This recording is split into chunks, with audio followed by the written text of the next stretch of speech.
Good day, everyone. I am Shari P. Valencia from BS Ed Filipino 2201. And for today, we will discuss about the learners with difficulty with self-care. This section presents another set of learners with specific difficulties in self-care or caring for oneself. So now, let's define what is self-care. Self-care often refers to a person's capacity to perform daily living activities or is specific to body care such as the following skills: washing oneself, brushing teeth, combing, trimming nails, toileting, dressing, eating, drinking, and looking after one's health.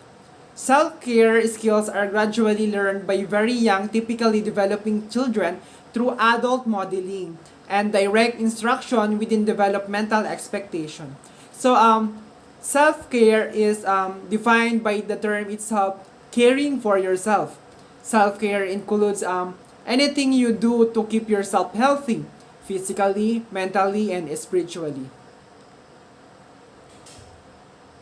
On the other hand, children with additional needs may struggle with the basic activities of daily living. Oftentimes, such students are those with moderate to severe cognitive deficits, including individuals with intellectual disability or intellectual developmental disorder or ID or IDD.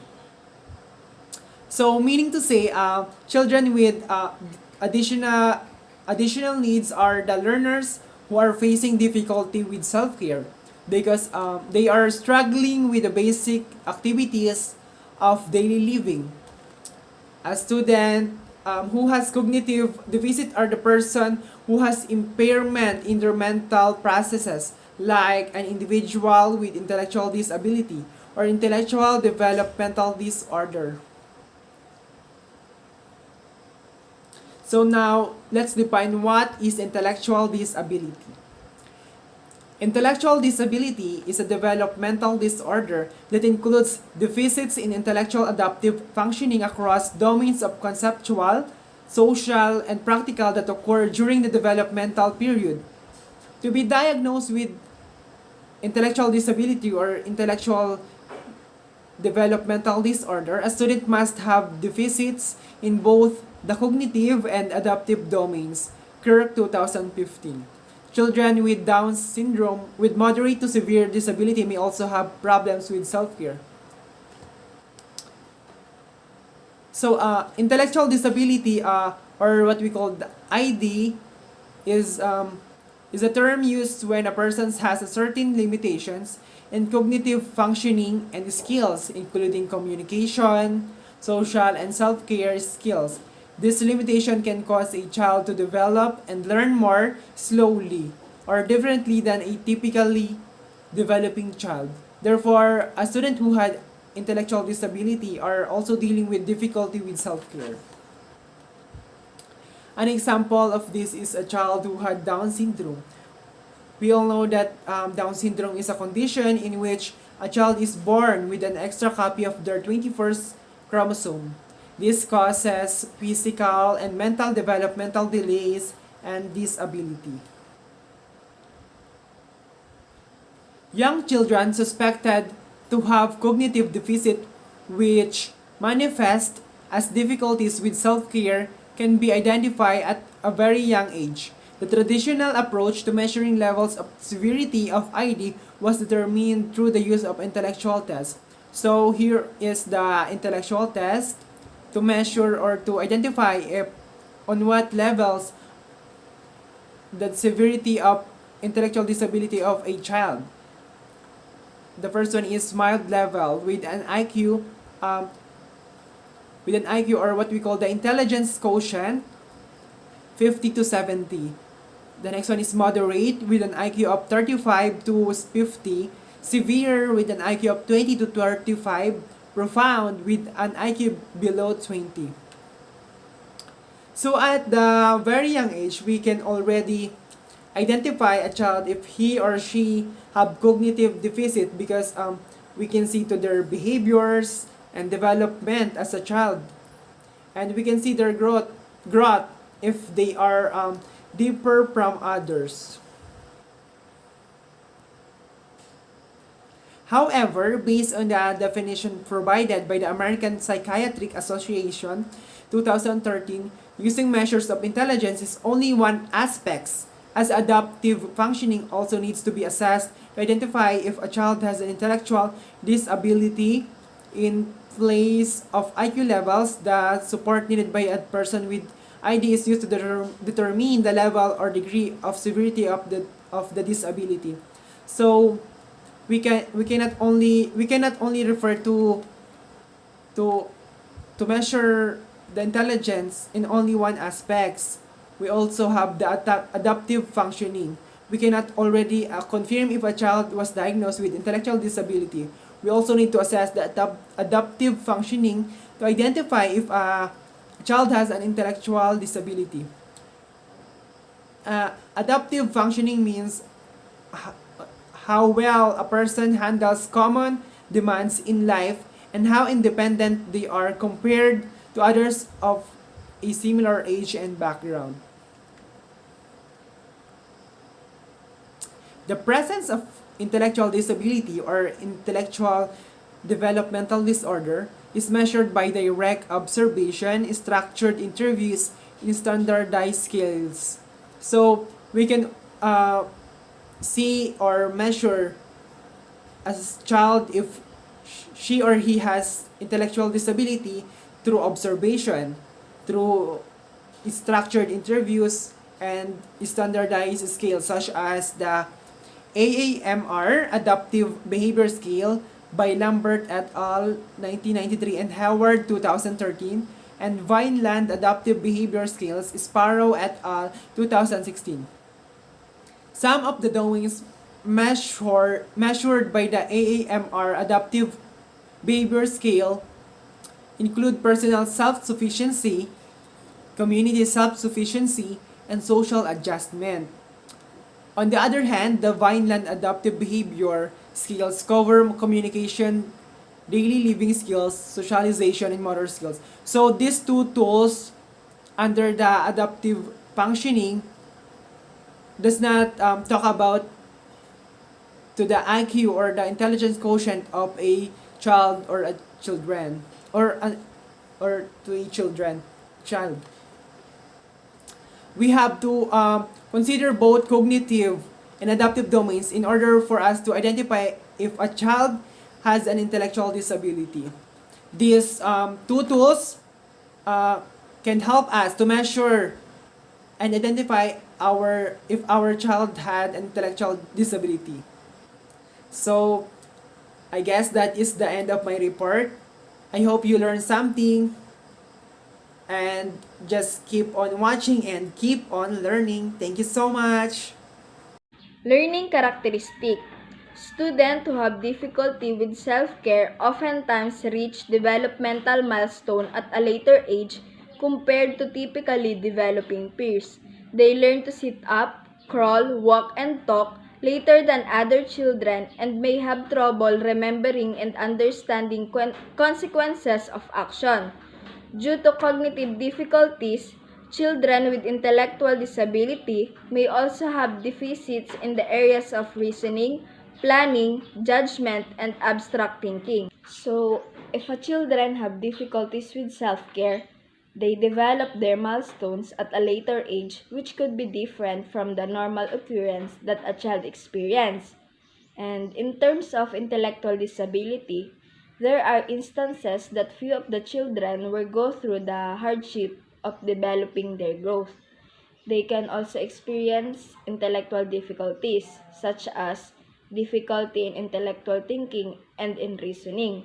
So, the reason of it could be possibly resulted from the inborn lack of intellectual ability. On the other hand, depending on the level of support needed, a student with intellectual disability learns adaptive skills at a slower pace, resulting in delay compared to same age typically developing students. They benefit from modeling and can imitate well. Moreover, adults with mild intellectual disability eventually learn to be functional and independent in society. So, a child with an intellectual disability may develop and learn a slower pace than a child who does not have an intellectual disability. And it can take the child longer to learn language, self-care skills, and social skills. But intellectually disabled children are still able to learn and achieve some level of function with the help and support of a trained professional. Youth with intellectual disability are known to be friendly, sociable, and are reported to have positive coping skills. A study conducted by Carter 2015 investigated the strength and positive traits of transition-age youth with intellectual disability and/or autism as reported by their parents. Using quantitative measures, the study yielded the following positive traits of the youth. First is, they have positive outlook on life. Second is, show positive relation with others. Third is, have active coping skills. And lastly, have acceptance coping skills. In this study, they found that the youth were rated highest in items pertaining to the positive outlook factor. Based on this slide, it is said that there's a study conducted that investigate the strength and positive traits of youth with intellectual disability. Some of these strength and positive traits are have positive outlook in life, shows positive relation with other, have active coping skills, and have acceptance coping skill. So it is good for them to have this kind of strength and positive trait despite of having intellectual disability. So for me, they can use this strength and positive trait as weapon to do more and improve more upon having intellectual disability. These results suggest the importance of having to find strengths in children with additional needs, make them aware of this strength, and use them to their advantage. As we all know, every person or every student have their own strength. Every individual is different and they all function or work differently based on their capability. So it is important to find or know their strength and make them aware of this strength because it will help them to improve and do better. It also encourages a learner to work hard and know that they are not weak but they can improve in anything. Now, let's proceed to the general educational adaptation. Dito sa general educational adaptations, ang way ng instruction natin at ang assessment natin ay inaalaw natin ang ating mga learner, lalo na ang ating mga learner with difficulty with self-care na mayroon silang equal opportunity to demonstrate mastery of concepts and achieve the desired learning outcomes na dapat ay matutunan nila. So, specific approaches have been found to be effective in teaching students with difficulty with self-care, namely the use of direct or explicit instruction, task analysis, forward and backward chaining, and as well as the use of video modeling. It is essential that the instructions given are simple and straightforward and that hands-on experiential activities are used. Dito nga ay may binigay ng mga approaches and those are direct or explicit instruction, task analysis, forward and backward chaining, at ang video modeling. So, it means, dito sa ating mga specific approaches na binigay, ito ay, sabi nga dito, ito ay simple and straightforward. So, alam naman natin na magiging effective lamang ang ating teaching at saka ang learning process kung ito ay nasa simple at straightforward na pamamaraan. Hands-on and experiential activities are used, especially sa ating mga students at sa ating mga learner na mayroong difficulty with self-care. Okay, now let's proceed to the first approach. So, task analysis is a behavioral approach that breaks down a complex behavior or task into step-by-step procedures, thereby providing modeling and simple practice for the students with difficulties. Gargiulo 2012 provided working guidelines on how to do task analysis. When we say task analysis, this is the process. Ito yung proseso na ang task ay nagsisimula lamang in small steps that a child can master more easily.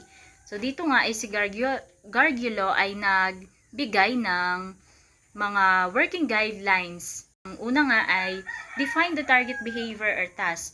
So It is important to know our target sequence task dahil ito ang mag-a-allow sa ating learner to fully participate in the teaching and learning process.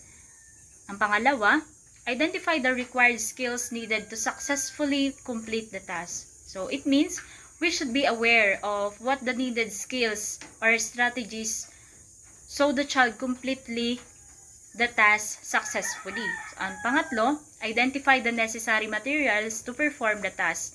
Dito naman ay kinakailangan na alam natin at naiintindihan natin kung ano ba o what is the best instructional materials that we are going to use. So alam naman natin na ang materials is a powerful tools to bring about effective teaching and learning sa ating mga estudyante. Ang pang-apat, observe an able and competent person perform the task. We can observe our students which perform the task with perseverance and resilience. Sino yung mga nag-e-excel na ating mga learner kapag ginagawa ang isang activities o ang isang task. At ang ikalima naman ay list the needed steps in sequential order to complete the task. So, in an inclusive classroom, self-care skills such as washing hands and brushing teeth can be thus analyzed into the simplest steps and presented into poster accompanied by pictures.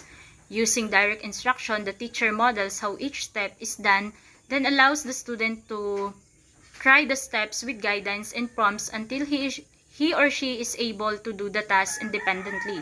Hence, direct instruction and support from the environment in the form of prompts and as well as routines that are simplified are essential for students to eventually become independent in using self-care skills. This is according to Hayward 2013.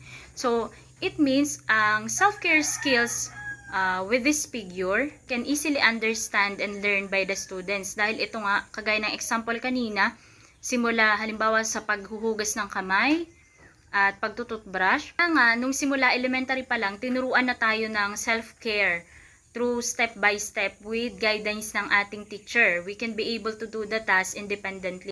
Ang second approach naman ay forward and backward chaining. Used to alongside task analysis. In forward chaining, the program begins with the first step. One, the sequence such as getting the toothbrush and toothpaste, then providing the needed hand-over-hand assistance, and then gradually fading verbal and then gestural prompts. The goal is to allow the students to master the first step first and then followed by the next step in the sequence until the entire task has been performed. On the other hand, in backward chaining, the teacher models all the steps from the beginning and then allows the child to do the last step of the behavior chain with assistance and from. Sabi nating forward and backward chaining, hindi ito nagkakalayo sa task analysis. So, bakit? Kasi pag sinabi muna natin palang chaining, it is a way to teach a multi-step or complex skill sa ating mga learner. In forward chaining nga, sabi dyan, ito ay madalas na nagsisimula lamang sa simplest and easiest step. At once the first step is mastered at an independent level ng isang bata, so it can be moved to the first, second step, and so on. So while the backward chaining ay it is reversed and beginning with the last step. Nagsisimula naman ito sa huling step kung saan ang isang bata ay working backward from the goal. They can complete the task except the last one wherein they can practice the final step. And the last one approach is the use of video-based intervention. Ito naman sa video modeling, it means malaki ang naitutulong nito para maging aware at matuto ang mga bata in self-care skills. Kasi sabi dito sa video modeling, especially ang mga bata ngayon ay prone na sa technology. Hindi rin natin maikakailan na may bata o merong mga learners na sila ay magaling sa visual. So, students are most learned through videos. So, video modeling, the students watches, sabi nga dyan, watches a target skill or task and then it can replay it as often so they can imitate the behavior and task in step by step, and lastly, they can develop and learn new skills. From those tools and approaches na ating tinalakay, we can learn that teachers or even parents can be uniquely qualified to help a child in inclusive education, also to develop the skills they need for independence in their self-care. Thank you for listening. I hope you learned something. Keep safe and God bless everyone.